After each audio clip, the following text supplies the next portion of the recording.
Φωτογράφοι και φωτογράφισσες, καλημέρα. Σήμερα είμαστε εντός σπιτιού, όπως βλέπετε, και θέλω να ασχοληθούμε με ένα θέμα που εμένα προσωπικά με ενοχλεί κάπως. Θα έχετε προσέξει ότι υπάρχουν άπειρα βίντεο στο YouTube, οδηγοί κτλ. Του πώς να στήσετε το φωτισμό σας, πώς να κάνετε μια προϊόντικη φωτογράφηση, πώς το ένα, πώς το άλλο. Το κακό όμως είναι ότι για μένα στο 95% των περιπτώσεων ο εξοπλισμός που χρησιμοποιούν οι διάφοροι φωτογράφοι είναι εξωπραγματικά ακριβώς. Κοστίζει μερικές χιλιάδες ευρώ, το οποίο φυσικά είναι απλησίαστο για τους περισσότερους από εμάς. Και έτσι σήμερα σκέφτηκα να κάνουμε μια τύπου προϊόντικη φωτογράφηση εντός σπιτιού με σχετικά απλό προσιτό εξοπλισμό. Οπότε για πάμε.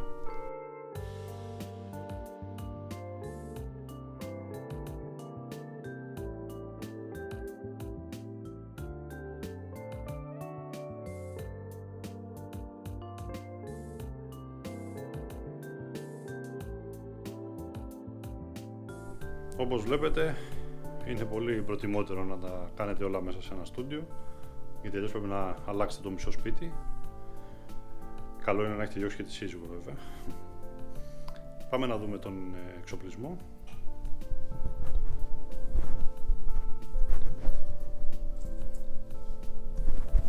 Εδώ έχουμε ένα Bauer Esprit 500.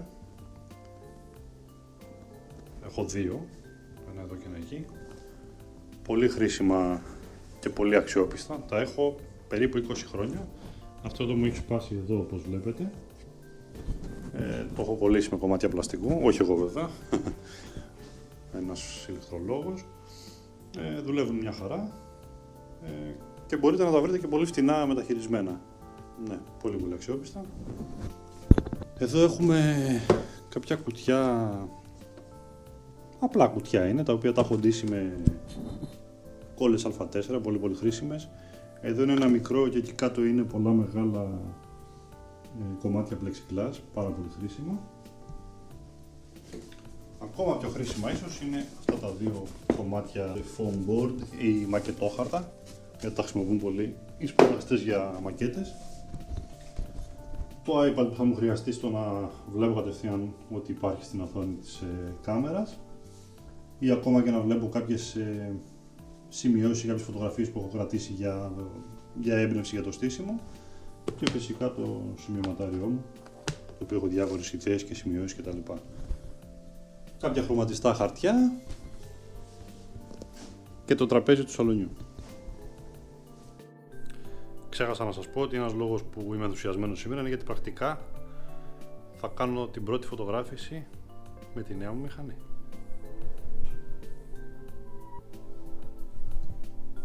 Τη Neos R. Πριν ξεκινήσουμε, το πρώτο πράγμα που κάνουμε εννοείται είναι να καθαρίσουμε το τραπέζι πάνω στο οποίο θα στηθούν τα προϊόντα μας, ή το plexiglass ή οποιαδήποτε επιφάνεια τέλος πάντων. Πολύ παράξενο να σας έχω από πάνω.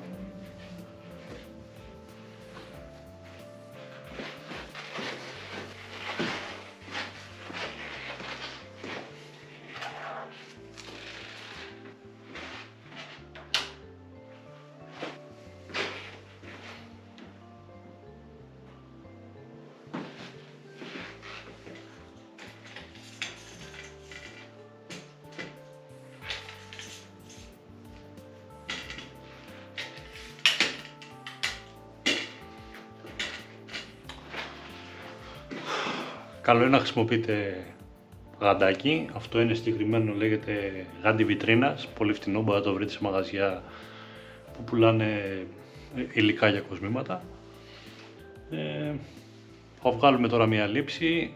Το στήσιμο είναι από οδηγίες του πελάτη. Οπότε για πάμε.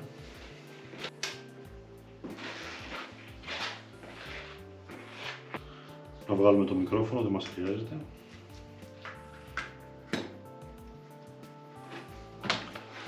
Κάτι πολύ χρήσιμο που μπορείτε να κάνετε είναι να συνδέσετε την μηχανή σας με την αντίστοιχη εφαρμογή της εταιρείας και να βλέπετε την οθόνη της κάμερας σας κατευθείαν στο iPad. Οπότε να μπορείτε να κάνετε πιο εύκολα το στήσιμο, τη σύνδεσή σας, να ελέγξετε τις ρυθμίσεις, τα πάντα.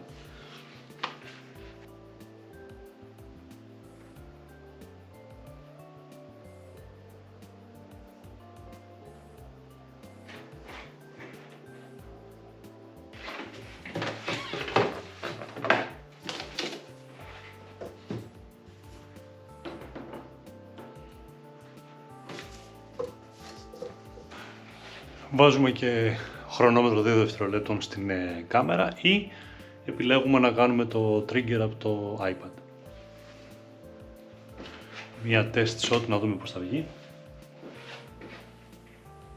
Και αρχίζουμε τις μικροδιορθώσεις. Το πρώτο που βλέπω είναι ότι θα χρειαστεί λίγο καλύτερη στοίχηση και σχεδόν σίγουρα θα χρειαστεί focus stacking. Θα πρέπει να βγάλουμε αρκετές φωτογραφίες δηλαδή και να εστιάζουμε κάθε φορά σε άλλο σημείο, έτσι ώστε σιγά σιγά να τα δέσουμε στο Photoshop να βγει μια πλήρως εστιασμένη εικόνα.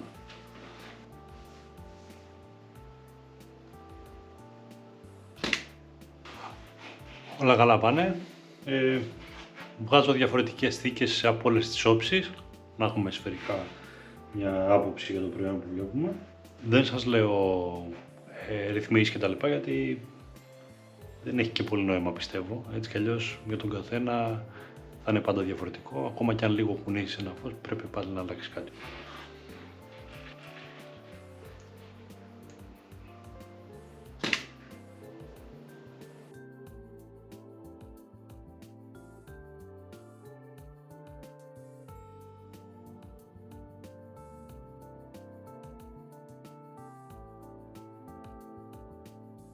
Έχω διάφορες ιδέες για να βγάλω κάποιες φωτογραφίες. Θα κάνω ένα μικρό timelapse. Τώρα για λεπτομέρειες, όταν κάνουμε μια προαιρετική φωτογράφηση, αυτό μάλλον θα είναι ένα ξεχωριστό βίντεο, γιατί υπάρχουν πάρα πολλά πράγματα τα οποία πρέπει να προσέξει κανείς, όπως το να είναι πολύ καθαρά τα προϊόντα, από σκόνες, τριχίτσες κτλ. Να είναι όλα καθαρά, σκουπισμένα, χωρίς σημάδια. Πρέπει να έχουμε σωστή ισορροπία χρώματος, έτσι ώστε να είναι σωστά όλα τα χρώματα των προϊόντων. Είναι κάμποσα για το φωτισμό κτλ. Ο σκοπός αυτού του βίντεο είναι να δείξουμε ότι μπορούμε να κάνουμε αρκετά καλή δουλειά, αν όχι εξαιρετική, ακόμα και μέσα στο σπίτι, αν έχουμε 5-10 απλά πραγματάκια.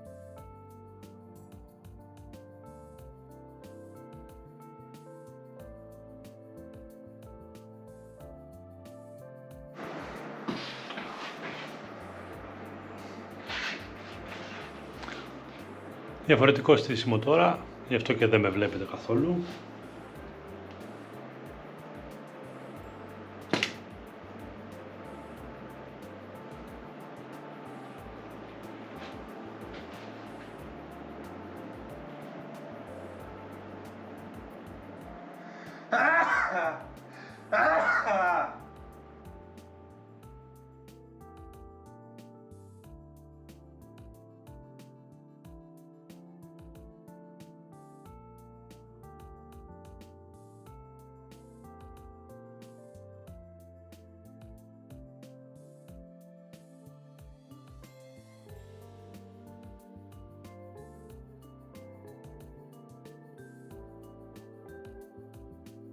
Αυτό το βίντεο είναι μια ευγενική χορηγία του Krama Studio. Το brand Krama μετράει ήδη περισσότερα από 5 χρόνια ζωής. Η σειρά περιλαμβάνει μεταλλικά μπλοκ γραφής clipboard και τη συλλογή στυλό και μηχανικών μολυβιών υψηλής αισθητικής και σχεδιασμού από κλασικά υλικά με μεγάλη διάρκεια ζωής, όπως ο μπρούτζος και το αλουμίνιο, επεξεργασμένα σε τελευταίας τεχνολογίας μηχανήματα και τελειοποιημένα στο χέρι, με όλη τη γραμμή παραγωγής να πραγματοποιείται στην Ελλάδα. Ιδιαίτερη αποδοχή έχει η συλλογή Krama στο εξωτερικό αλλά και σε ελληνικά μουσεία, καθώς και επιλεγμένα σημεία πώλησης. Η συλλογή έχει μεγάλη ζήτηση επίσης σαν εταιρικό δώρο, με χάραξη ονομάτων ή των αρχικών τους αλλά και εταιρικών λογοτύπων. Ο κύριος εμπνευστής και ιδρυτής του brand είναι ο Βασίλης Φιλιππέος και τα τελευταία 3 χρόνια έχει ενώσει τις δυνάμεις του με την Εύα Καλογεροπούλου και μαζί έχουν σχεδιάσει και εμπλουτίσει με νέα προϊόντα τη συλλογή, μετρώντας επιτυχίες σε νέες αγορές στην Ευρώπη, Ασία, Αμερική και Καναδά. Αγοράστε τώρα το αγαπημένο σας Krama προϊόν με 10% έκπτωση. Χρησιμοποιήστε τον κωδικό NDB22 στο checkout.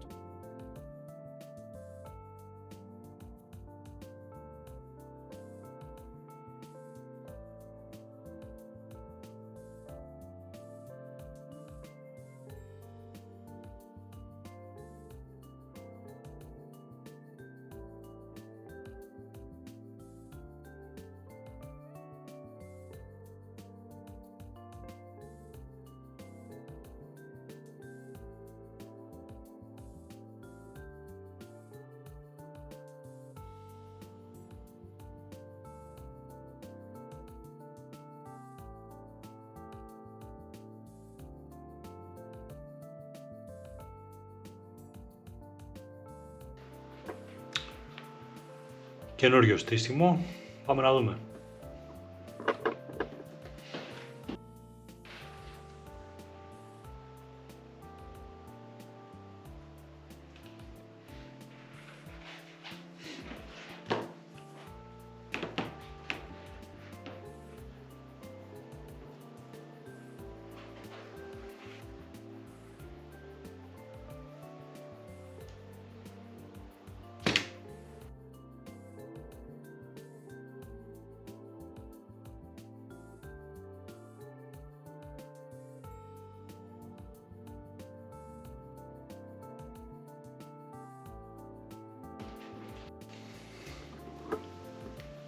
Φυσικά όταν βγάζετε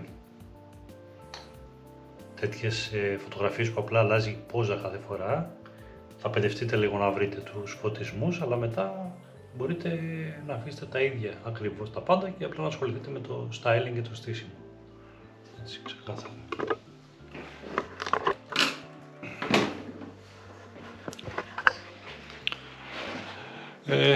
Όπως βλέπετε είμαι στο σαλόνι του σπιτιού μου.